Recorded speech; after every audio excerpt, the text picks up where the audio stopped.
Hello friends, welcome back to রূপান্তর।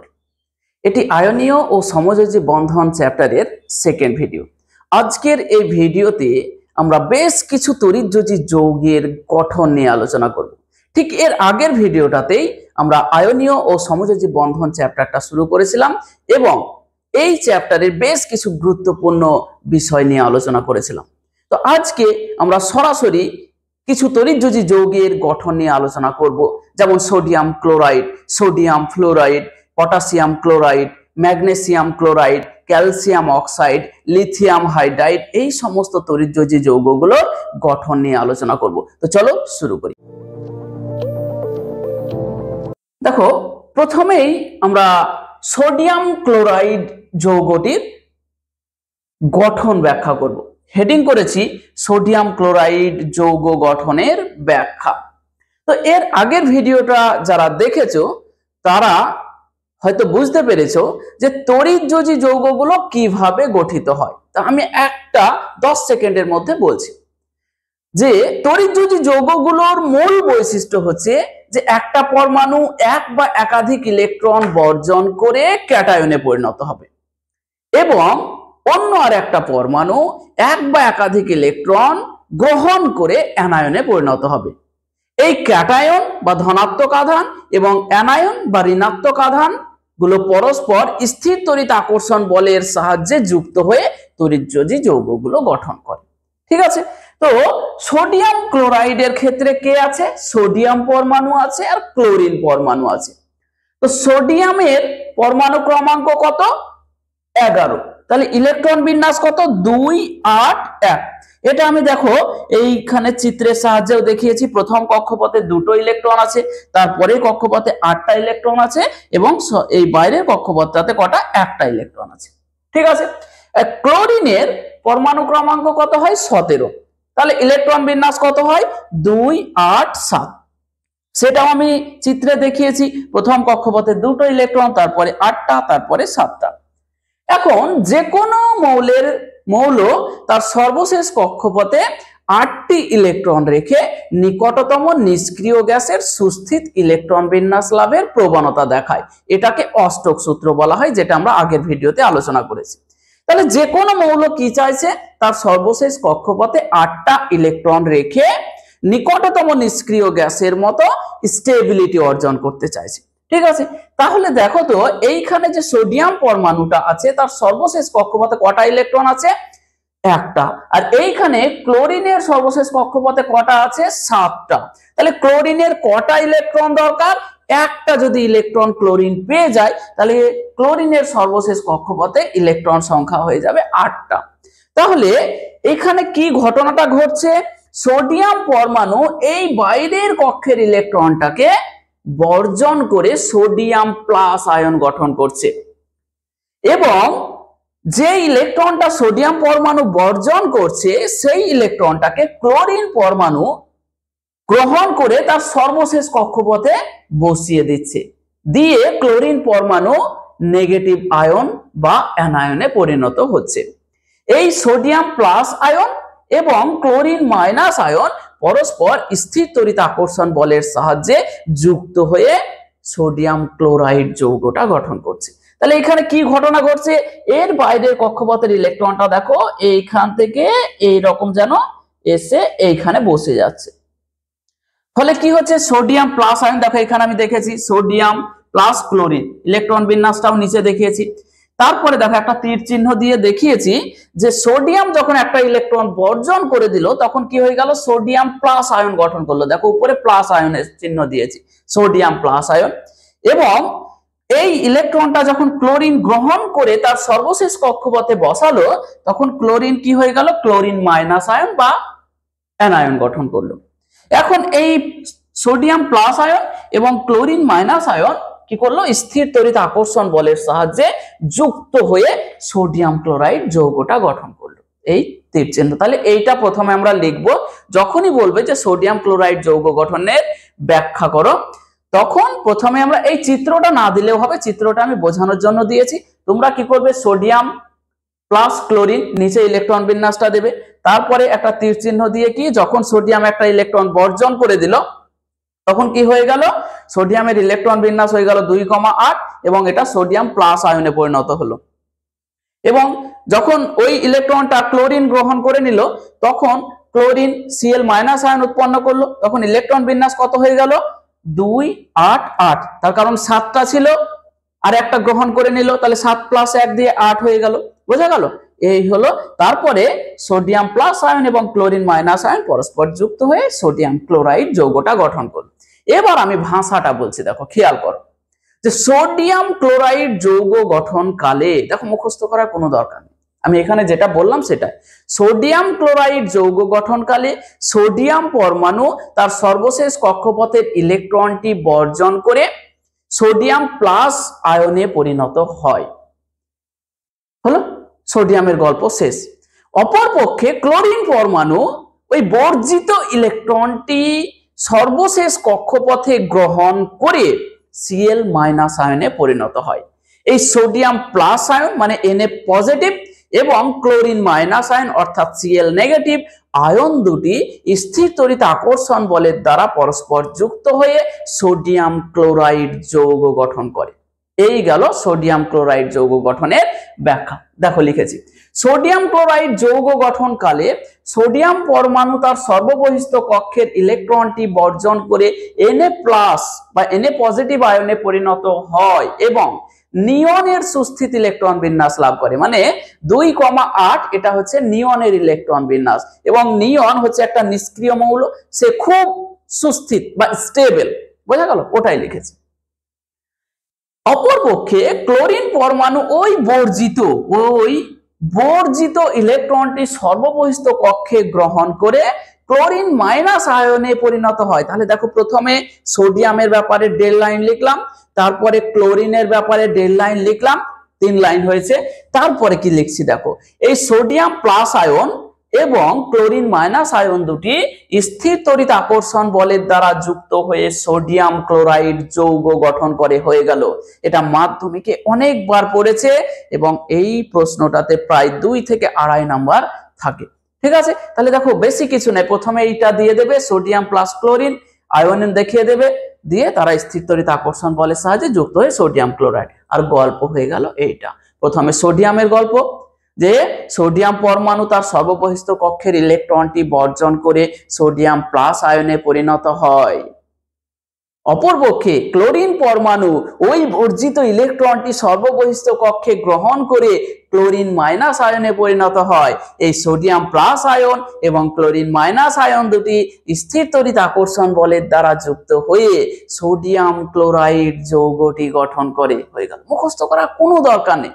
আর এইটা যদি তোমরা বুঝে গেলে, সোডিয়াম ক্লোরাইড যৌগ গঠন যদি তোমরা বুঝতে পেরেছো, তাহলে তড়িৎযোজী যৌগ যতগুলো আছে সবগুলোই তোমরা বুঝে গেছো। এই লেখাটাই আমি সব জায়গায় লিখবো, শুধুমাত্র এই সোডিয়াম ক্লোরিন এই নামগুলো খালি চেঞ্জ করে দেব। মজা, একেবারে ম্যাজিকের মতো সমস্ত তড়িৎযোজী যৌগ গঠনের ব্যাখ্যা আমি এখানে করে দেব, কোনো আলাদা আলাদা মুখস্থ করার দরকার নেই। বোঝা গেল? তাহলে সোডিয়াম ক্লোরাইড যৌগ গঠন আমাদের শেষ হলো।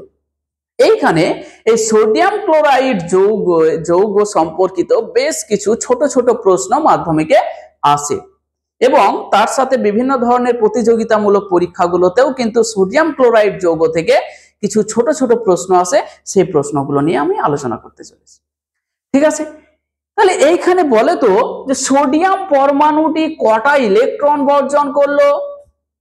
একটা। তাই সোডিয়াম ক্লোরাইড যৌগে সোডিয়ামের তড়িৎযোজ্যতাটা হচ্ছে 1। কোন একটা যৌগে একটা পরমাণু যতগুলো ইলেকট্রন বর্জন করে সেই সংখ্যাটি হলো ওই মৌলটার তড়িৎযোজ্যতা। বুঝতে পারলে? আবার এখানে খেয়াল করো যে ক্লোরিন পরমাণু কটা ইলেকট্রন গ্রহণ করলো? এখানে খেয়াল করো, ক্লোরিন পরমাণু একটা মাত্র ইলেকট্রন গ্রহণ করেছে। তাই সোডিয়াম ক্লোরাইড যৌগে ক্লোরিনের তড়িৎযোজ্যতা হলো 1। তাহলে আমরা কি বুঝতে পারলাম? সোডিয়াম ক্লোরাইড যৌগে সোডিয়ামেরও তড়িৎযোজ্যতা 1, তার কারণ হচ্ছে সোডিয়াম একটা মাত্র ইলেকট্রন বর্জন করেছে। আবার ক্লোরিনেরও তড়িৎযোজ্যতা 1, তার কারণ ক্লোরিনও একটি মাত্র ইলেকট্রন গ্রহণ করেছে। ঠিক আছে, তো এই গেল সোডিয়ামের প্রথম প্রশ্নটায় আমি লিখেছি, দেখো 1 নম্বর দিয়ে। হেডিং করেছি সোডিয়াম ক্লোরাইড সম্পর্কিত কিছু গুরুত্বপূর্ণ বিষয়। সোডিয়াম ক্লোরাইড যৌগে সোডিয়াম পরমাণু একটি ইলেকট্রন বর্জন করে, তাই সোডিয়াম ক্লোরাইড যৌগে সোডিয়ামের তড়িৎযোজ্যতা হলো 1। ঠিক আছে।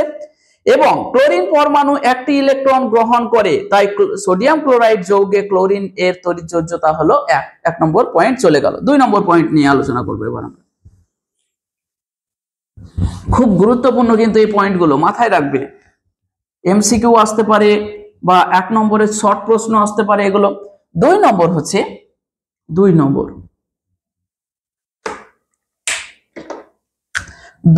হচ্ছে যে একটা সোডিয়াম ক্লোরাইড যৌগে যতগুলো সোডিয়াম পরমাণু থাকে ঠিক ততগুলোই ক্লোরিন আয়ন থাকে, মানে সরি পরমাণু বলছি, একটা সোডিয়াম ক্লোরাইড যৌগে যতগুলো সোডিয়াম প্লাস আয়ন থাকে ঠিক ততগুলোই ক্লোরিন মাইনাস আয়ন থাকে।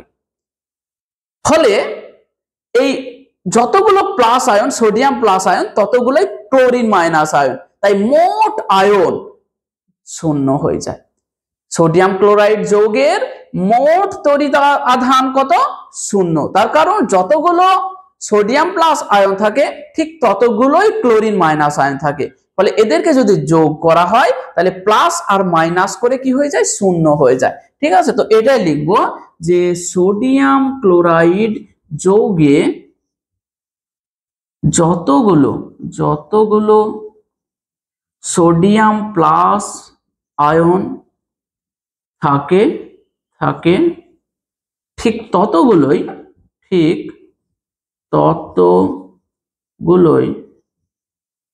ক্লোরিন মাইনাস আয়ন থাকে। তাই সোডিয়াম ক্লোরাইড যৌগের মোট তড়িৎ আধান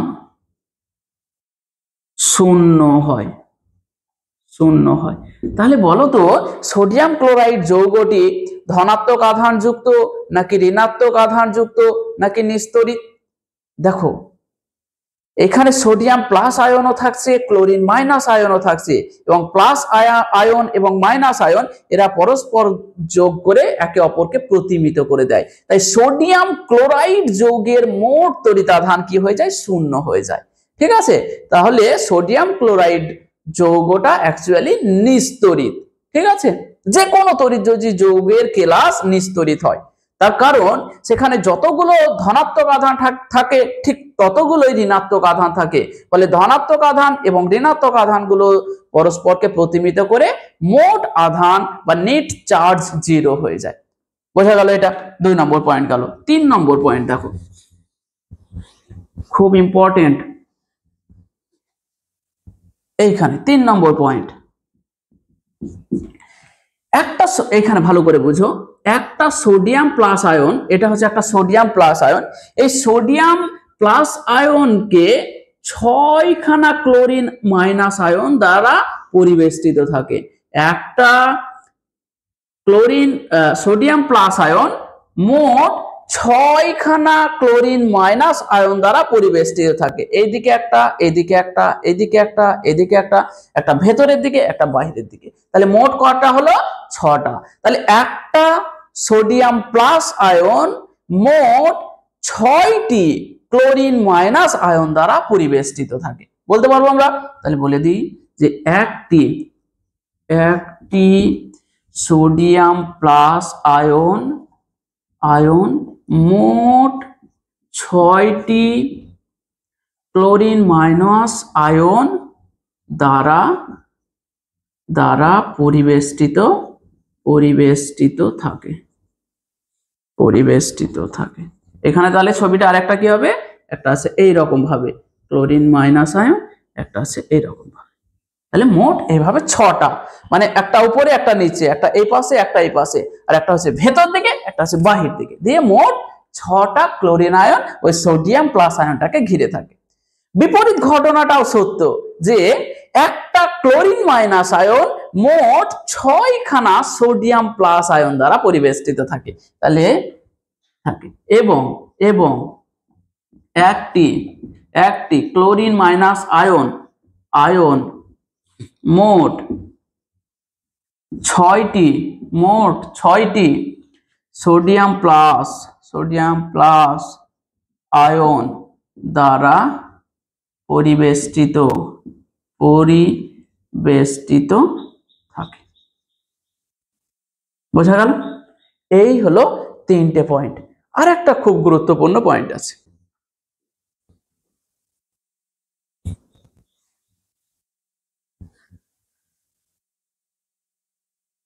4 নম্বর পয়েন্ট। মানে সোডিয়াম ক্লোরাইড যৌগের বা সোডিয়াম ক্লোরাইড একটা ক্লাস, অনেক বড় একটা ক্লাস। তাহলে সেখানে অনেকগুলো সোডিয়াম ক্লোরাইড আছে, অনেকগুলো সোডিয়াম ক্লোরাইড মানে অসংখ্য সোডিয়াম প্লাস আয়ন এবং অসংখ্য ক্লোরিন মাইনাস আয়ন মিলে একটা সোডিয়াম ক্লোরাইডের ক্লাস গঠন করে। কি বললাম? অসংখ্য সোডিয়াম প্লাস আয়ন এবং অসংখ্য ক্লোরিন মাইনাস আয়ন স্থির তড়িৎ আকর্ষণ বলের দ্বারা যুক্ত হয়ে সোডিয়াম ক্লোরাইডের কেলাস গঠন করে। তাহলে দেখো সোডিয়াম কি, সোডিয়াম এবং ক্লোরিন পরস্পর যুক্ত হয়েই কিন্তু সোডিয়াম ক্লোরাইড যৌগটা গঠন করছে। তাহলে আমি বলতে পারি যে n সংখ্যক সোডিয়াম প্লাস n সংখ্যক ক্লোরিন পরস্পর যুক্ত হয়ে কি তৈরি করছে? Sodium chloride. n সংখ্যক সোডিয়াম ক্লোরাইড যৌগ গঠন করে তার কেলাসটা গঠন করছে। তাহলে এইটা হলো সোডিয়াম ক্লোরাইড কেলাস গঠনের বিক্রিয়া। মানে n সংখ্যক, মানে আমি জানি না, যত এখানে n যত এখানেও তত, মানে 10টা ধরো সোডিয়াম প্লাস আয়ন, 10টা ক্লোরিন মাইনাস আয়ন, এইভাবে যুক্ত হয়ে কতগুলো, মানে একটা সোডিয়াম প্লাস আয়ন, একটা ক্লোরিন মাইনাস আয়ন, একটা সোডিয়াম ক্লোরাইড যৌগ গঠন করে। এখন n সংখ্যক থাকলে n সংখ্যক যৌগ গঠন করে দেবে। ঠিক আছে? তাহলে এই গেল আমাদের সোডিয়াম ক্লোরাইড সম্পর্কিত কিছু গুরুত্বপূর্ণ বিষয় নিয়ে আলোচনা। তাহলে সোডিয়াম ক্লোরাইডের আমি গল্প শেষ করে দিলাম। ঠিক আছে? এরপরে আমাদের যে বিষয়টা নিয়ে আলোচনা করব সেটা হচ্ছে সোডিয়াম ফ্লুরাইড যৌগের গঠন। Sodium fluoride NaF। তাহলে আমার সোডিয়াম ক্লোরাইড গেল। এবার দেখো, তাহলে আমি হেডিংটা এখানে চেঞ্জ করব, সোডিয়াম ক্লোরাইডের জায়গায় কি করব? Sodium fluoride. দেখো এই আলাদাভাবে আর মুখস্থ বা কিচ্ছু করব না, সোডিয়াম ফ্লুরাইড যৌগ গঠনের ব্যাখ্যা। ঠিক আছে? তাহলে এইখানেও দেখো যে কোনো তড়িৎযোজী যৌগ গঠনের মূল যে শর্ত সেটা হচ্ছে একটা পরমাণু এক বা একাধিক ইলেকট্রন বর্জন করে ক্যাটায়নে পরিণত হবে এবং আরেকটি পরমাণু ওই বর্জিত ইলেকট্রনগুলো গ্রহণ করে অ্যানায়নে পরিণত হবে। এই ক্যাটায়ন এবং অ্যানায়ন গুলো স্থির তড়িৎ আকর্ষণ বলের দ্বারা পরস্পর যুক্ত হয়ে তড়িৎযোজী যৌগটা গঠন করবে। ঠিক আছে? তো এইখানে কে কে আছে দেখো, সোডিয়াম আছে, আরেকজন কে আছে? ফ্লুরিন আছে। এই সোডিয়াম ক্লোরাইডে কে কে ছিল? সোডিয়াম ছিল আর ক্লোরিন ছিল, তাই কি না? তাহলে দেখো সোডিয়ামের জায়গায় সোডিয়ামকে রেখেই দিলাম আমি, আর ফ্লুরিন, তাহলে এখানে আমার বিক্রিয়াটাকে আমি একটু খালি ক্লোরিনের জায়গায় ফ্লুরিন করে দেবো, বাস হয়ে গেল। তাহলে ফ্লুরিনের পরমাণু ক্রমাঙ্ক কত হয় বলো? 9। তাহলে ইলেকট্রন বিন্যাস কত? 2,7। এই হলো ফ্লুরিন। তাহলে ফ্লুরিনের কক্ষপথের যে পরিবর্তনটা হবে এই রকম হবে। প্রথম কক্ষপথে 2টো ইলেকট্রন আছে ফ্লুরিনের, আর দ্বিতীয় কক্ষপথে কটা আছে? 7টা। 2 3 4 5 6 7, এই 7টা ইলেকট্রন আছে। তাহলে এই ফ্লুরিন তার সর্বশেষ কক্ষপথে যদি 8টা ইলেকট্রন বানাতে চাই তাহলে তার কটা দরকার? একটা দরকার। তখন কি করবে? এই সোডিয়াম পরমাণু তার সর্বশেষ কক্ষপথের ইলেকট্রনটাকে ছেড়ে দিচ্ছে এবং ফ্লুরিন পরমাণু ওই ইলেকট্রনটাকে তার সর্বশেষ কক্ষপথে গ্রহণ করে নিচ্ছে। এর ফলে কি হচ্ছে? সোডিয়াম প্লাস আয়নে পরিণত হচ্ছে এবং ফ্লুরিন মাইনাস আয়নে পরিণত হচ্ছে। এই সোডিয়াম প্লাস আয়ন এবং ফ্লুরিন মাইনাস আয়ন স্থির তড়িৎ আকর্ষণ বলের দ্বারা যুক্ত হয়ে সোডিয়াম ফ্লুরাইড যৌগটা গঠন করছে। গল্পটা দেখো একই, শুধুমাত্র ক্লোরিনের জায়গায় ফ্লুরিন ঢুকে পড়লো আর ওটা তাহলে সোডিয়াম ক্লোরাইডের জায়গায় সোডিয়াম ফ্লুরাইড হয়ে গেল।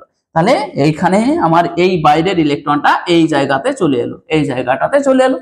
তাহলে এরও ইলেকট্রন বিন্যাস কি চেঞ্জ হয়ে গেল? 2,8 হয়ে গেল। আর এর কত হয়ে গেল?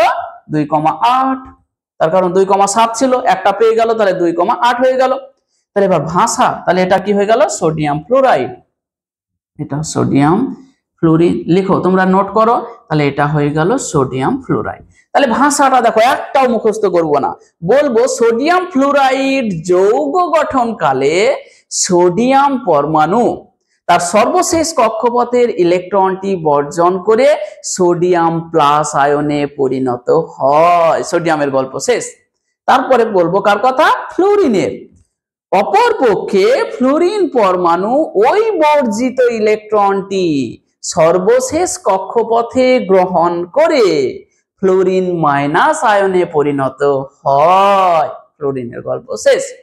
এই সোডিয়াম প্লাস আয়ন এবং ফ্লোরিন মাইনাস আয়ন পরস্পর স্থির তড়িৎ আকর্ষণ বল দ্বারা যুক্ত হয়ে সোডিয়াম ফ্লোরাইড যৌগ গঠন করে। হয়ে গেল সোডিয়াম ফ্লোরাইড যৌগ গঠনের ব্যাখ্যা। তাহলে দেখো কিচ্ছু চেঞ্জ করতে হবে না, তাহলে এখানে সোডিয়াম ক্লোরাইডের জায়গায় শুধু সোডিয়াম ফ্লোরাইড। সোডিয়াম ফ্লোরাইড যৌগ গঠনকালে সোডিয়াম পরমাণু তার সর্ববহিস্থ কক্ষের ইলেকট্রনটি বর্জন করে সোডিয়াম প্লাস আয়নে পরিণত হয় এবং নিয়নের সুস্থিত ইলেকট্রন বিন্যাস লাভ করে। বলো কিছু চেঞ্জ করেছি? করিনি। তারপরে দেখো অপরপক্ষে, তাহলে ক্লোরিন তো না, এখানে কি আছে? ফ্লোরিন। অপরপক্ষে ফ্লোরিন পরমাণু ওই বর্জিত ইলেকট্রনটি সর্ববহিস্থ কক্ষে গ্রহণ করে fluorine minus ion, fluorine minus আয়নে পরিণত হয়। তারপরে দেখো এই সোডিয়াম প্লাস আয়ন এবং fluorine minus ion, fluorine minus ion দুটি স্থির তড়িৎ আকর্ষণ বলের দ্বারা যুক্ত হয়ে সোডিয়াম ফ্লোরাইড যৌগ গঠন করে। হলো, বোঝা গেল? দেখো কতটা ইজি, একটা যদি ভালো করে বুঝে যাও সমস্ত তড়িৎ যৌগ গঠনের ব্যাখ্যা একই, শুধুমাত্র দেখো নামটা পরিবর্তন হচ্ছে, বাকি গল্প কিন্তু একই, মূল গল্পটা একই। বোঝা গেল? তাহলে সোডিয়াম ফ্লোরাইড যৌগ গঠনের ব্যাখ্যা আমরা করে দিলাম। এইখানেও দেখো যদি বলা হয় যে সোডিয়াম ফ্লোরাইড যৌগে সোডিয়ামের তড়িৎযোজ্যতা কত, তাহলে তোমাকে দেখতে হবে সোডিয়াম ফ্লোরাইড যৌগে সোডিয়াম কতগুলো ইলেকট্রন বর্জন করেছে। তাহলে দেখতে পাচ্ছ সোডিয়াম ফ্লোরাইড যৌগে সোডিয়াম কিন্তু একটা মাত্র ইলেকট্রন বর্জন করেছে, তাই সোডিয়াম ফ্লোরাইড যৌগে সোডিয়ামের তড়িৎযোজ্যতা কত? 1। আবার দেখো ফ্লোরিন কতগুলো ইলেকট্রন গ্রহণ করেছে, এখানে ফ্লোরিন একটা মাত্র ইলেকট্রন গ্রহণ করেছে, তাই সোডিয়াম ফ্লোরাইড যৌগে ফ্লোরিনের তড়িৎযোজ্যতা হলো 1। খুব ইম্পর্টেন্ট প্রশ্ন, ছোট ছোট প্রশ্ন, এগুলো কিন্তু প্রশ্নে পরীক্ষায় এগুলো প্রশ্ন আসে যে সোডিয়াম ফ্লোরাইড যৌগে সোডিয়ামের তড়িৎযোজ্যতা কত, অথবা সোডিয়াম ফ্লোরাইড যৌগে ফ্লোরিনের তড়িৎযোজ্যতা কত। তাহলে আমাকে কি দেখতে হবে যে যার কথা জিজ্ঞেস করছে সে কতগুলো ইলেকট্রন বর্জন করেছে অথবা কতগুলো ইলেকট্রন গ্রহণ করেছে, সেটাই হয়ে যাবে তার তড়িৎযোজ্যতা। ওকে ওকে, তাহলে সোডিয়াম ফ্লোরাইডও আমার চলে গেল। এরপরে আসবে আমার পটাশিয়াম ক্লোরাইড। পটাশিয়াম ক্লোরাইড যৌগের, তাহলে এখানে লিখো পটাশিয়াম ক্লোরাইড। তাহলে মুছে দিই এখানটা, তোমরা নিশ্চয়ই বুঝতে পারছো এবার, আর খুব একটা সমস্যা হওয়ার কথা নয়। তাহলে পটাশিয়াম ক্লোরাইড KCl মানে পটাশিয়াম, দেখো এখানে ফুল নাম লেখা আছে তাই এখানে সংকেত লিখছি। পটাশিয়াম ক্লোরাইড যৌগ গঠনের ব্যাখ্যা, পটাশিয়াম ক্লোরাইড যৌগ গঠনের ব্যাখ্যা। তাহলে নিশ্চয় তড়িৎ যৌগ গঠন যেভাবে গঠিত হয় সেভাবেই গঠিত হবে। তাহলে এখানে একটা পরমাণু এক বা একাধিক ইলেকট্রন বর্জন করে কি হবে? ক্যাটায়নে পরিণত হবে। অন্য একটা পরমাণু ওই বর্জিত ইলেকট্রনগুলো গ্রহণ করবে এবং কি হবে? অ্যানায়নে পরিণত হবে। ক্যাটায়ন এবং অ্যানায়ন স্থির তড়িৎ আকর্ষণ বলের দ্বারা যুক্ত হয়ে সেই তড়িৎ যৌগটা গঠন করবে। বাস, তাহলে দেখো পটাশিয়াম, তো বলো তো পটাশিয়ামের ক্ষেত্রে আমি যদি দেখাই যে এখানে পটাশিয়াম প্লাস কি যুক্ত হচ্ছে? ক্লোরিন। তাহলে ক্লোরিনের ইলেকট্রন বিন্যাস তোমরা জানো 2,8,7, আর পটাশিয়ামের কত বলো? পটাশিয়ামের হচ্ছে 2,8,8,1। এটা কার? পটাশিয়ামের। এখন তাহলে এই যে পটাশিয়ামের সর্বশেষ কক্ষপথে দেখো, আমি যদি আবার চিত্র দেখাই তাহলে সর্বশেষ কক্ষপথে কটা ইলেকট্রন আছে? একটা। তাহলে পটাশিয়াম যদি তার সর্বশেষ কক্ষপথ থেকে এই ইলেকট্রনটা ছেড়ে দেয় তাহলে কি হবে? পটাশিয়াম প্লাস আয়ন গঠন হবে। আর দেখো ক্লোরিনের সর্বশেষ কক্ষপথে কটা ইলেকট্রন আছে? সাতটা আছে। সাতটা আছে, তাহলে আটটা করতে গেলে কটা লাগবে? একটা লাগবে। তাহলে এই পটাশিয়াম যে ইলেকট্রনটা ছেড়েছে সেটা যদি ক্লোরিন ধরে নিতে পারে তাহলেই ক্লোরিনের সর্বশেষ কক্ষপথে আটটা ইলেকট্রন হয়ে যাবে এবং ক্লোরিন মাইনাস আয়নে পরিণত হবে। তাহলে এরপরে কি লিখবো আমরা এইখান থেকে? তাহলে potassium plus ion, plus ion electron বিন্যাস কত হলো? 2,8,8। কেন বলো তো? 2,8,8,1 ছিল, এখন ওই লাস্টের একটা তো ছেড়ে দিয়েছে আর নেই, তাহলে কি হয়ে গেল? 2,8,8 প্লাস ক্লোরিন। ক্লোরিন এখন তাহলে কি হয়ে গেল? ক্লোরিন মাইনাস আয়নে পরিণত হয়েছে, তার কারণ ও একটা ইলেকট্রন ধরে নিয়েছে পটাশিয়ামের কাছ থেকে। তাহলে এর ইলেকট্রন বিন্যাস এখন কত হয়ে গেল? 2,8,8 হয়ে গেল। উভয়ে আর্গনের সুস্থিত ইলেকট্রন বিন্যাস লাভ করে নিয়েছে। দেখো 2,8,8 হলো আর্গনের ইলেকট্রন বিন্যাস, এবং আর্গন হলো একটা নিষ্ক্রিয় মৌল, সে রাসায়নিক বিক্রিয়ায় অংশগ্রহণ করে না, খুব সুস্থির। তো দুজনেরই ইলেকট্রন বিন্যাস এখন কার মতো? আর্গনের মতো ইলেকট্রন বিন্যাস গ্রহণ করেছে বা সুস্থিত ইলেকট্রন বিন্যাস অর্জন করেছে। তাহলে এইটাকে যদি আমি ভাষায় বলতে যাই তাহলে দেখো কিচ্ছু দরকার নেই, বলবো পটাশিয়াম ক্লোরাইড যৌগ গঠন কালে পটাশিয়াম পরমাণু তার সর্বশেষ কক্ষপথ থেকে একটি ইলেকট্রন বর্জন করে পটাশিয়াম প্লাস আয়ন গঠন করে। অপরপক্ষে ক্লোরিন পরমাণু ওই বর্জিত ইলেকট্রনটি সর্ববহিষ্ঠ কক্ষে গ্রহণ করে ক্লোরিন মাইনাস আয়নে পরিণত হয়। এই পটাশিয়াম প্লাস আয়ন এবং ক্লোরিন মাইনাস আয়ন দুটি স্থির তড়িৎ আকর্ষণ বলের দ্বারা পরস্পর যুক্ত হয়ে পটাশিয়াম ক্লোরাইড যৌগটা গঠন করে। ঠিক আছে, বুঝতে পেরেছো? তাহলে তাহলে পটাশিয়াম ক্লোরাইড যৌগ গঠনের ব্যাখ্যাটা আমরা যদি এখানে লিখি, দেখো কি করব? তাহলে এখানে পটাশিয়াম ক্লোরাইড করব, পটাশিয়াম ক্লোরাইড KCl যৌগ গঠনকালে তাহলে পটাশিয়াম পরমাণু তার সর্ববহিষ্ঠ কক্ষের ইলেকট্রনটি বর্জন করে K প্লাস আয়নে পরিণত হয় এবং এখানে কার সুস্থিত ইলেকট্রন বিন্যাস লাভ করছে? আর্গন এর সুস্থিত ইলেকট্রন বিন্যাস লাভ করে। অপরপক্ষে ক্লোরিন পরমাণু ওই বর্জিত ইলেকট্রনটি সর্ববহিষ্ঠ কক্ষে গ্রহণ করে ক্লোরিন মাইনাস আয়নে পরিণত হয়। এই পটাশিয়াম প্লাস আয়ন এবং ক্লোরিন মাইনাস আয়ন দুটি স্থির তড়িৎ আকর্ষণ বলের দ্বারা যুক্ত হয়ে পটাশিয়াম ক্লোরাইড যৌগ গঠন করে। দেখো গল্পটা চেঞ্জ হচ্ছে, শুধুমাত্র নামগুলো বসে যাচ্ছে, চেঞ্জ হয়ে যাচ্ছে। তাহলে এই গেল আমার পটাশিয়াম ক্লোরাইড যৌগ গঠনের ব্যাখ্যা। তাহলে দেখো মজা, ইন্টারেস্টিং। এইভাবে সায়েন্সের যে কোনো সাবজেক্টকে লজিক্যালি পড়তে হবে, তাহলে কখনোই বোঝা মনে হবে না। সায়েন্সের সাবজেক্ট খুব ইম্পর্টেন্ট এবং খুব সহজ যদি লজিক্যালি পড়তে থাকো। তাই এইভাবে সায়েন্সের প্রত্যেকটা টপিকে লজিক থাকে কিছু, যেটা একটা বুঝে গেলে তার আশেপাশের অনেক কিছু একইভাবে ব্যাখ্যা হয়। ঠিক আছে, তো আমার পটাশিয়াম ক্লোরাইড গেল।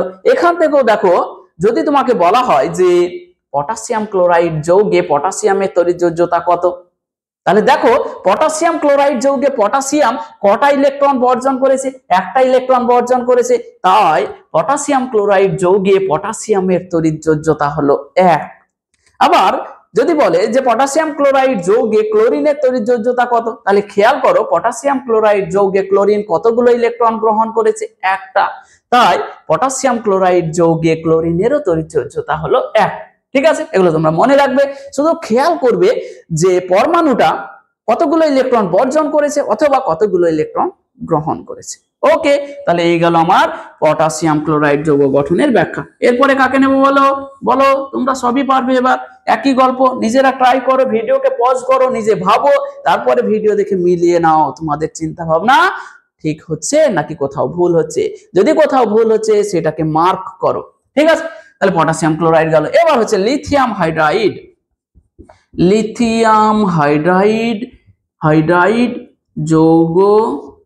যৌগ গঠনের ব্যাখ্যা। ওকে, তাহলে দেখো আবার বলছি, তড়িৎযোজী যৌগ কিভাবে গঠিত হয়। একটা পরমাণু এক বা একাধিক ইলেকট্রন বর্জন করে ক্যাটায়নে পরিণত হবে, অন্য আরেকটা পরমাণু ওই বর্জন করা ইলেকট্রনগুলো গ্রহণ করে অ্যানায়নে পরিণত হবে। এই ক্যাটায়ন এবং অ্যানায়ন গুলো স্থির তড়িৎ আকর্ষণ বলের দ্বারা যুক্ত হয়ে তড়িৎযোজী যৌগটা গঠন করবে। এইটাই হচ্ছে তড়িৎযোজী যৌগ গঠনের শর্ত। এইটা যে আর মাথায় ঢুকে গেছে, তড়িৎযোজী যৌগ তার কাছে জল হয়ে গেছে। ঠিক আছে, তাহলে লিথিয়াম হাইড্রাইড। তাহলে এইখানেও নিশ্চয়ই কেউ একজন ইলেকট্রন বর্জন করে ক্যাটায়নে পরিণত হবে, কেউ একজন ইলেকট্রন গ্রহণ করে অ্যানায়নে পরিণত হবে, তারা ক্যাটায়ন এবং অ্যানায়ন গুলো যুক্ত হয়ে যাবে, তড়িৎযোজী যৌগ গঠন হয়ে যাবে। তাহলে দেখো লিথিয়াম, লিথিয়ামের ইলেকট্রন বিন্যাস কত বলো? লিথিয়াম, তাহলে লিথিয়াম, লিথিয়ামের পরমাণু ক্রমাঙ্ক কত? Hydrogen, helium, lithium 3। তাহলে 3 ইলেকট্রন বিন্যাস, পরমাণু ক্রমাঙ্ক যদি হয় তাহলে ইলেকট্রন বিন্যাস কত হবে? 2,1। এটা হলো লিথিয়াম। এবার বলো হাইড্রোজেনের পরমাণু ক্রমাঙ্ক কত? দুষ্ট মৌল, পরমাণু ক্রমাঙ্ক 1। তাহলে এখানে হাইড্রোজেন, তাহলে ইলেকট্রন বিন্যাস কত? 1। ঠিক আছে, এই গেল। এখন আমরা আগের ভিডিওটাতে দ্বৈত সূত্র বলে একটা সূত্র পড়েছিলাম। সেই সূত্রটা কি বললো? বললো যে হিলিয়ামের নিকটবর্তী মৌলগুলো, মানে হিলিয়ামের আশপাশে যে মৌলগুলো আছে, তারা হিলিয়ামের মতো সর্ববহিস্থ কক্ষে 2টো ইলেকট্রন রাখতে চায়। যেহেতু হিলিয়াম তার সর্বশেষ কক্ষপথে 2টো ইলেকট্রন রেখেছে এবং সে খুব সুস্থির, খুব স্টেবল, তাই হিলিয়ামের আশপাশে যে মৌলগুলো আছে যেমন হাইড্রোজেন, লিথিয়াম, বেরিলিয়াম, এরা চায় হিলিয়ামের মতোই সর্বশেষ কক্ষপথে 2টো ইলেকট্রন রেখে হিলিয়ামের মতো স্টেবিলিটি অর্জন করতে। তো এইখানে দেখো লিথিয়াম, তাহলে এখানে যদি আমি চিত্রের সাহায্যে দেখাই, প্রথম কক্ষপথে 2টো আছে, আর তারপরে কক্ষপথে কটা আছে? 1টা আছে। হাইড্রোজেনের কি আছে? একটাই কক্ষপথ এবং সেখানে কটা ইলেকট্রন আছে? একটা মাত্র ইলেকট্রন আছে। এখন লিথিয়াম যদি এই একটা ইলেকট্রন বর্জন করে দেয়, মানে ছেড়ে দেয়, তাহলে এই লিথিয়ামটা হিলিয়ামের মতো সুস্থির হয়ে যেতে পারে। আর তাহলে এইখানে লিথিয়াম কি করছে? লিথিয়াম একটা ইলেকট্রন বর্জন করে Li পজিটিভ আয়ন গঠন করছে এবং তখন তার ইলেকট্রন বিন্যাস কি হয়ে যাচ্ছে? 2, হিলিয়ামের মতো। আবার হাইড্রোজেন পরমাণু যদি ওই একটা মাত্র ইলেকট্রন গ্রহণ করে নেয়, তাহলে তার ইলেকট্রন কত হয়ে যাচ্ছে? একটা ছিল আর একটা, মানে এই ইলেকট্রনটা যদি এইখানে চলে আসে তাহলে এরও 2টো হয়ে গেল। 2টো হয়ে গেলে তখন কি হয়ে গেল? এইখানে হাইড্রোজেন মাইনাস আয়ন গঠন হয়ে গেল। তাহলে দেখো একটা প্লাস আয়ন মানে ক্যাটায়ন তৈরি হয়েছে, একটা মাইনাস আয়ন মানে অ্যানায়ন তৈরি হয়েছে, এবং দুজনেই কি হয়েছে বলতো? হিলিয়ামের মতো ইলেকট্রন বিন্যাস লাভ করেছে। দেখো এরও 2, এরও 2, হিলিয়ামের মতো সুস্থিত হয়ে গেছে। তাই এই ক্যাটায়ন এবং অ্যানায়নটা স্থির তড়িৎ আকর্ষণ বলের সাহায্যে যুক্ত হয়ে লিথিয়াম হাইড্রাইড যৌগটা গঠন করে, লিথিয়াম হাইড্রাইড। তাহলে ভাষা কি বলবো? দেখো কিচ্ছু নয়, কি বলবো? যে লিথিয়াম হাইড্রাইড যৌগ গঠনকালে লিথিয়াম পরমাণু তার সর্বশেষ কক্ষপথের ইলেকট্রনটি বর্জন করে Li পজিটিভ আয়নে পরিণত হয় এবং হিলিয়ামের সুস্থিত ইলেকট্রন বিন্যাস লাভ করে। হয়ে গেল। অপরপক্ষে হাইড্রোজেন পরমাণু ওই বর্জিত ইলেকট্রনটি গ্রহণ করে হাইড্রোজেন মাইনাস আয়নে পরিণত হয় এবং হিলিয়ামের মতো সুস্থিত ইলেকট্রন বিন্যাস লাভ করে। এই লিথিয়াম প্লাস আয়ন এবং হাইড্রোজেন মাইনাস আয়ন স্থির তড়িৎ আকর্ষণ বল দ্বারা পরস্পর যুক্ত হয়ে লিথিয়াম হাইড্রাইড যৌগটা গঠন করে। বলো, মুখস্থ করতে হচ্ছে? কিচ্ছু করতে হবে না। তাহলে বলো, এখানে বলো লিথিয়াম হাইড্রাইড যৌগ গঠনকালে, লিথিয়াম হাইড্রাইড যৌগ গঠনকালে লিথিয়াম পরমাণু তার সর্ববহিস্থ কক্ষের ইলেকট্রনটি বর্জন করে লিথিয়াম প্লাস আয়নে পরিণত হয় এবং কার সুস্থিত ইলেকট্রন বিন্যাস লাভ করে? হিলিয়ামের সুস্থিত ইলেকট্রন বিন্যাস লাভ করে। অপরপক্ষে হাইড্রোজেন পরমাণু ওই বর্জিত ইলেকট্রনটি সর্ববহিস্থ কক্ষে গ্রহণ করে হাইড্রোজেন মাইনাস আয়নে পরিণত হয় এবং এও কিন্তু হিলিয়ামের সুস্থিত ইলেকট্রন বিন্যাস লাভ করে। এই লিথিয়াম প্লাস আয়ন এবং হাইড্রোজেন মাইনাস আয়ন দুটি স্থির তড়িৎ আকর্ষণ বলের দ্বারা যুক্ত হয়ে লিথিয়াম হাইড্রাইড লিথিয়াম হাইড্রাইড যৌগ গঠন করে। দেখো কোথাও ভাষাটা চেঞ্জ হচ্ছে, কোথাও হচ্ছে না, শুধু দেখো নামগুলো পরিবর্তন হয়ে যাচ্ছে। তাহলে এই গেল আমার লিথিয়াম হাইড্রাইড যৌগ গঠনের ব্যাখ্যা। এখানেও দেখো লিথিয়াম হাইড্রাইড যৌগে লিথিয়ামের তড়িৎযোজ্যতা কত? 1, তার কারণ লিথিয়াম একটা ইলেকট্রন বর্জন করেছে। আবার লিথিয়াম হাইড্রাইড যৌগে হাইড্রোজেনের তড়িৎযোজ্যতা কত? তারও 1, তার কারণ সে একটা মাত্র ইলেকট্রন গ্রহণ করেছে। বোঝা গেল? এই ধরনের ছোট ছোট প্রশ্ন কিন্তু আসবে। তাহলে আমার লিথিয়াম হাইড্রাইড যৌগ গঠন শেষ। এরপরে আমি কার দিকে আসছি? Calcium oxide. বাহ, তাহলে মুছে দিলাম। ভাবতে থাকো ক্যালসিয়াম অক্সাইডও কি করবে? একই ঘটনাই ঘটাবে। ক্যালসিয়াম অক্সাইড, ক্যালসিয়াম অক্সাইড যৌগ গঠনের ব্যাখ্যা। তাহলে বলো ক্যালসিয়াম, ক্যালসিয়াম, তাহলে ইলেকট্রন বিন্যাস শুধু করে দাও। ক্যালসিয়াম, ক্যালসিয়ামের ইলেকট্রন বিন্যাস কত বলো? ক্যালসিয়াম 20, 2,8,8,2, তাই তো? ক্যালসিয়ামের ইলেকট্রন বিন্যাস 2,8,8,2, তার কারণ হচ্ছে ক্যালসিয়াম হচ্ছে 20, ক্যালসিয়াম 20। ঠিক আছে, এবার অক্সিজেন, অক্সিজেনের পরমাণু ক্রমাঙ্ক কত? তাহলে ইলেকট্রন বিন্যাস কত তাও জানো, 2,6। এটা তাহলে একটা জিনিস খেয়াল করো, অষ্টক সূত্র কি বলেছে? যে কোনো মৌল তার সর্বশেষ কক্ষপথে 8টা ইলেকট্রন রাখতে চাইছে। তাহলে এইখানে দেখো তো অক্সিজেনের সর্বশেষ কক্ষপথে কটা ইলেকট্রন আছে? 6টা ইলেকট্রন আছে। তাহলে অক্সিজেনের কটা ইলেকট্রন দরকার? 2টো ইলেকট্রন দরকার। কোথা থেকে পাবে? যদি ক্যালসিয়াম এই সর্বশেষ কক্ষপথের 2টো ইলেকট্রনকে ছেড়ে দেয় তাহলেই অক্সিজেন পেয়ে যাবে, এবং সেই ঘটনাটাই ঘটে। তার মানে ক্যালসিয়াম পরমাণু 2টো ইলেকট্রন বর্জন করে ক্যালসিয়াম 2+ আয়ন গঠন করে, এবং অক্সিজেন পরমাণু ওই বর্জিত ইলেকট্রন দুটো গ্রহণ করে অক্সিজেন 2 নেগেটিভ আয়ন গঠন করে। এই ক্যালসিয়াম 2 পজিটিভ আয়ন এবং অক্সিজেন 2 নেগেটিভ আয়ন স্থির তড়িৎ আকর্ষণ বল দ্বারা পরস্পরের সঙ্গে যুক্ত হয়ে ক্যালসিয়াম অক্সাইড যৌগটা গঠন করে। বোঝা গেল? গল্প একই। এখানে এতক্ষণ একটা ছাড়ছিল, এইখানে 2টো দরকার, আর এর 2টো ছাড়ার মতো পরিস্থিতিতে আছে, তাই 2টো ছাড়ছে। ঠিক আছে, তাহলে আমরা কি বলতে পারি দেখো এইটা। তাহলে পরের স্টেপটা এরকম হয়ে যাবে, ক্যালসিয়াম 2 পজিটিভ, তাহলে ইলেকট্রন বিন্যাসটা কি হয়ে যাবে? 2,8,8 হলো, প্লাস অক্সিজেনের ক্ষেত্রে তাহলে কি হয়ে গেল? অক্সিজেন 2 নেগেটিভ হয়ে গেল, তার কারণ 2টো ইলেকট্রনও ধরছে, তাহলে 2,8 হয়ে গেল, 2,8 হয়ে গেল। ওকে, আচ্ছা, এরা কি হচ্ছে? এরা পরস্পর স্থির তড়িৎ আকর্ষণ বল দ্বারা যুক্ত হয়ে ক্যালসিয়াম অক্সাইড যৌগটা গঠন করছে। ওকে, তো দেখো লিখবো একই ভাষা, লিখবো একই ভাষা।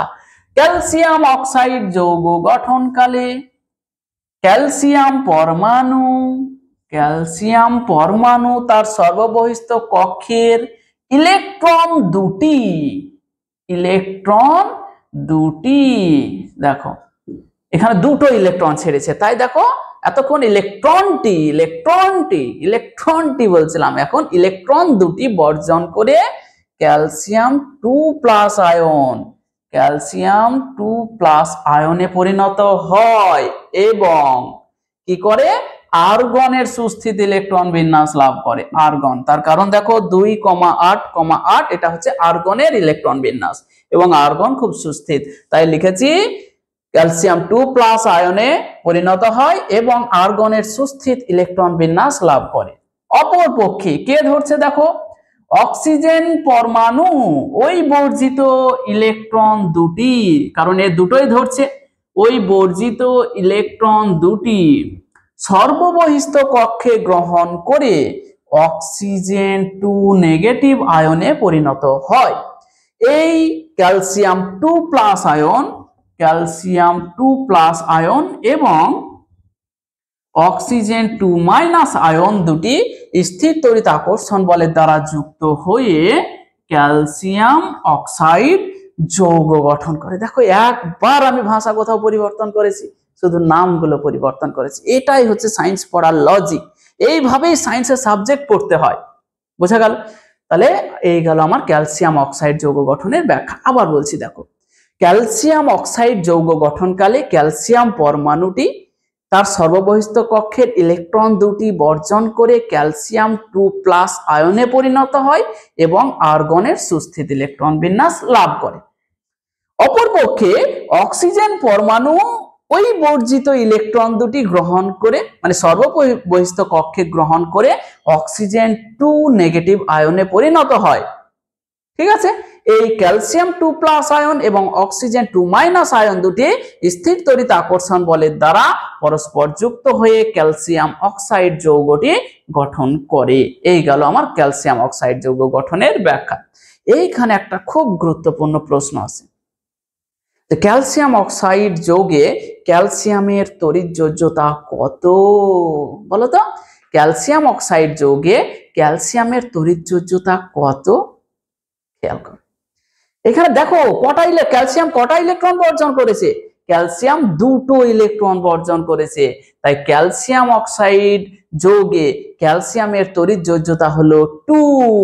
তাহলে এটা একটু লিখবো, আমি একটা স্টার দিয়ে লিখো, স্টার খুব ইম্পর্টেন্ট, খুব ইম্পর্টেন্ট। ক্যালসিয়াম অক্সাইড যৌগে ক্যালসিয়াম পরমাণু দুটি ইলেকট্রন বর্জন করে, তাই ক্যালসিয়াম এর তড়িৎযোজ্যতা হলো 2। ওকে, আবার দেখো অক্সিজেন পরমাণু, তাহলে তড়িৎযোজ্যতা কত? তাহলে আমাকে দেখতে হবে অক্সিজেন পরমাণু কটা ইলেকট্রন গ্রহণ করেছে। আমি পরিষ্কার দেখতে পাচ্ছি ক্যালসিয়াম অক্সাইড যৌগে অক্সিজেন পরমাণুটি 2টো ইলেকট্রন গ্রহণ করেছে। তাই ক্যালসিয়াম অক্সাইড যৌগে অক্সিজেনেরও তড়িৎযোজ্যতা হচ্ছে 2। আবার ক্যালসিয়াম অক্সাইড যৌগে অক্সিজেন পরমাণু দুটি ইলেকট্রন বর্জন করে, তাই অক্সিজেন এর তড়িৎযোজ্যতা হলো 2। দুজনেরই তড়িৎযোজ্যতা 2। তাহলে বোঝা গেল ক্যালসিয়াম অক্সাইড আমার, তাহলে এখানে খেলা শেষ। আর একটা আছে ম্যাগনেসিয়াম ক্লোরাইড। ঠিক আছে, তাহলে হেডিং করো, ভাবো কি করা যাবে। ম্যাগনেসিয়াম ক্লোরাইড পুরোটাই মুছে দিচ্ছি।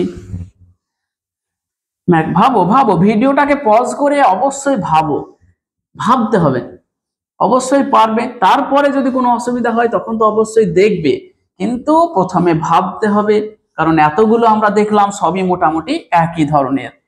এরপরে আমাদের হচ্ছে ম্যাগনেসিয়াম MgCl2 যৌগ, ম্যাগনেসিয়াম ক্লোরাইড যৌগ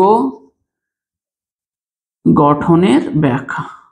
ম্যাগনেসিয়াম ক্লোরাইড, তাহলে বলো তো, যেহেতু তড়িৎযোজী যৌগ তাই নিশ্চয় এখানেও একজন এক বা একাধিক ইলেকট্রন বর্জন করে ক্যাটায়নে পরিণত হবে, আরেকজন এক বা একাধিক ইলেকট্রন গ্রহণ করে, মানে ওই বর্জিত ইলেকট্রন গুলো গ্রহণ করে অ্যানায়নে পরিণত হবে। এই ক্যাটায়ন এবং অ্যানায়ন গুলো কি করবে? স্থির তড়িৎ আকর্ষণ বলের দ্বারা যুক্ত হয়ে তড়িৎযোজী যৌগটা গঠন করবে। এবার মজার বিষয় হচ্ছে, তাহলে প্রথমে দেখো ম্যাগনেসিয়ামের ইলেকট্রন বিন্যাস কত বলো তো? ম্যাগনেসিয়ামের ইলেকট্রন বিন্যাস, তারপরে দেখো এদিকে কে আছে? ক্লোরিন আছে। একটু ছোট করে লিখি, জায়গা দরকার। তাহলে এইখানে দেখো ম্যাগনেসিয়াম পরমাণু ক্রমাঙ্ক কত? 12। তাহলে ইলেকট্রন বিন্যাস কত হবে? 2,8,2। এই হলো, আচ্ছা 2। তাহলে সব থেকে বাইরের কক্ষপথে কটা ইলেকট্রন আছে? 2টো ইলেকট্রন। আচ্ছা, এবার দেখো এখানে ক্লোরিন 2 Cl2 লেখা আছে, MgCl2, তার মানে হচ্ছে এখানে 2টো ক্লোরিন পরমাণু আছে। এইখানে আমরা দেখতে পাচ্ছি যে ম্যাগনেসিয়াম পরমাণু কটা ইলেকট্রন বর্জন করবে? 2টো ইলেকট্রন বর্জন। তাহলে এখানে ক্লোরিনের ইলেকট্রন বিন্যাস আমরা জানি 2,8,7। তাহলে এইখানে দেখো তো, ক্লোরিন পরমাণু সর্ববহিস্থ কক্ষপথে ইলেকট্রন সংখ্যা 8 হতে গেলে কটা দরকার? একটা দরকার।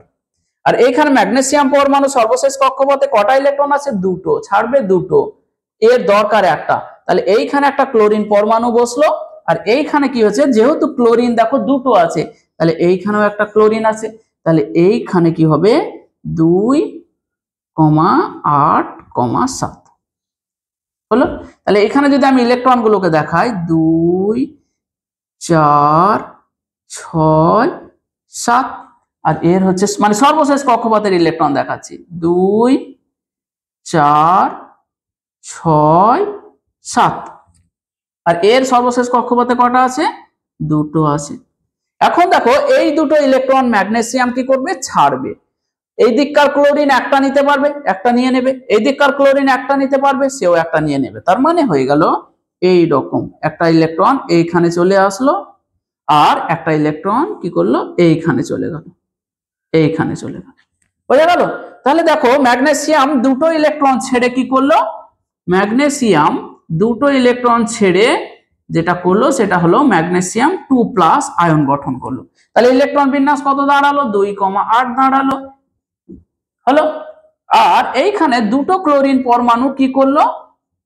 দুজনেই ক্লোরিন মাইনাস আয়ন গঠন করলো, একটা করে ক্লোরিন মাইনাস আয়ন গঠন করলো, দুজন মিলে দুটো, তাই এখানে 2 লিখেছি, এবং তাদের ইলেকট্রন বিন্যাস কত হলো? 2,8,8 হয়ে গেল, হয়ে গেল। এইখানে কি করছে? এই Mg2+ আয়ন এবং দুটো ক্লোরিন মাইনাস আয়ন পরস্পর স্থির তড়িৎ আকর্ষণ বলের দ্বারা যুক্ত হয়ে MgCl2 যৌগটা গঠন করলো। বোঝা গেল? এই হলো আমাদের ইলেকট্রনের চিত্র, মানে ইলেকট্রন আদান প্রদানের চিত্র। এরপরে আমি ভাষাটা লিখবো। তাহলে এখানে দেখো ভাষাটাও খুব সহজ। লিখবো ম্যাগনেসিয়াম ক্লোরাইড যৌগ গঠনকালে ম্যাগনেসিয়াম পরমাণু তার সর্ববহিস্থ কক্ষের ইলেকট্রন দুটি বর্জন করে ম্যাগনেসিয়াম 2+ আয়নে পরিণত হয়। এটাই গল্প প্রত্যেকবার।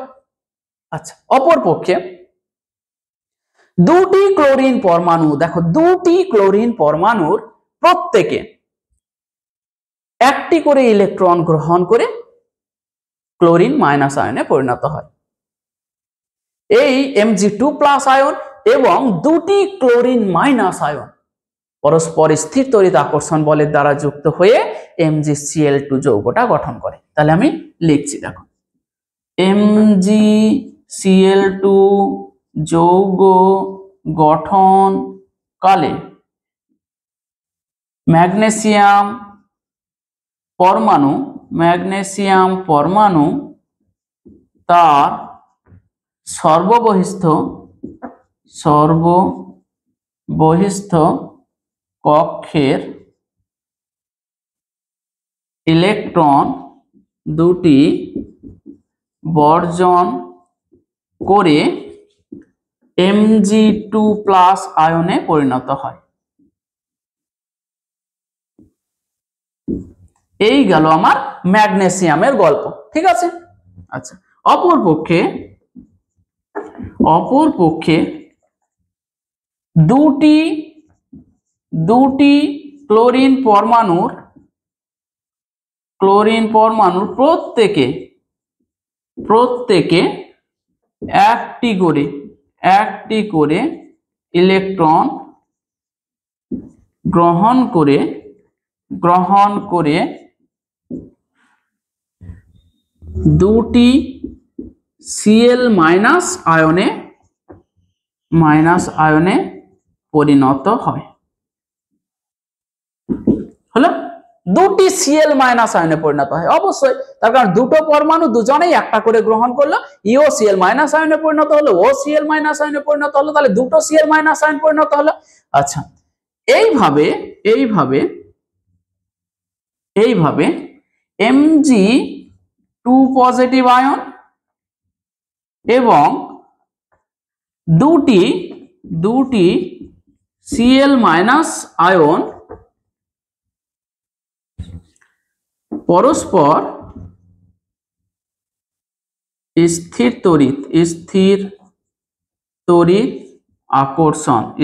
তড়িৎ আকর্ষণ বলের দ্বারা যুক্ত হয়ে MgCl2 যৌগ গঠন করে। এই গেল গল্পটা। তাহলে দেখো প্রথমে ম্যাগনেসিয়ামের গল্প বললাম যে ম্যাগনেসিয়াম পরমাণু তার সর্ববহিস্থ কক্ষের ইলেকট্রন দুটি বর্জন করে Mg2+ আয়নে পরিণত হয়। চলে গেল।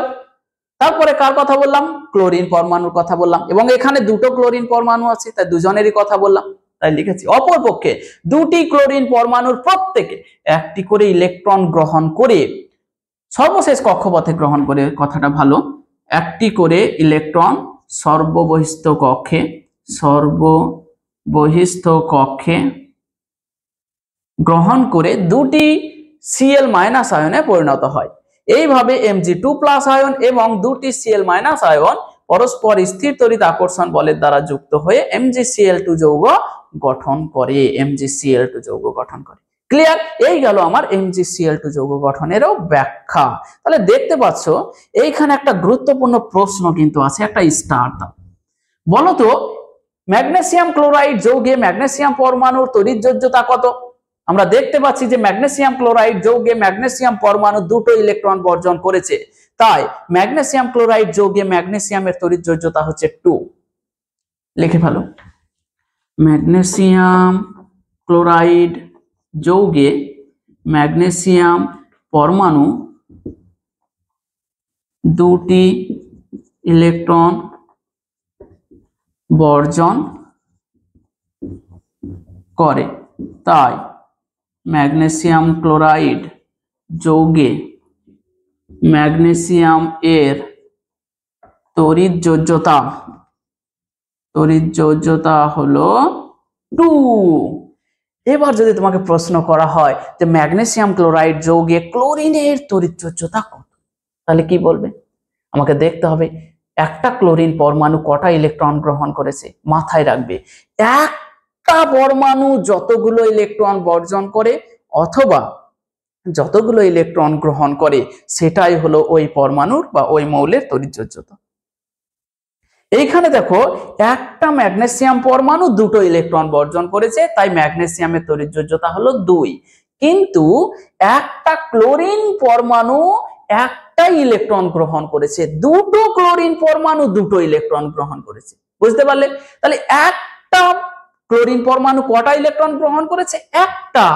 তাই ম্যাগনেসিয়াম ক্লোরাইড যৌগে ক্লোরিনের তড়িৎযোজ্যতা হচ্ছে 1।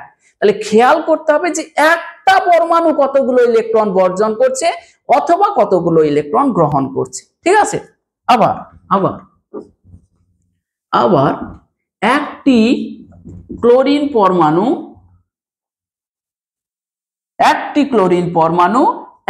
মাত্র ইলেকট্রন গ্রহণ করে। মানে আবার ম্যাগনেসিয়াম ক্লোরাইড যৌগে, এটা লিখলে ভালো হয়, ম্যাগনেসিয়াম ক্লোরাইড যৌগে একটি ক্লোরিন পরমাণু একটি মাত্র ইলেকট্রন গ্রহণ করে, তাই ম্যাগনেসিয়াম ক্লোরাইড যৌগে ক্লোরিন এর তড়িৎযোজ্যতা হলো 1। তাহলে দেখো ম্যাগনেসিয়াম ক্লোরাইড যৌগে ম্যাগনেসিয়ামের তড়িৎযোজ্যতা 2, কিন্তু ক্লোরিনের তড়িৎযোজ্যতা হলো 1। ঠিক আছে? তো এই গেল আমাদের বেশ কয়েকটি তড়িৎযোজী যৌগ গঠন নিয়ে আলোচনা।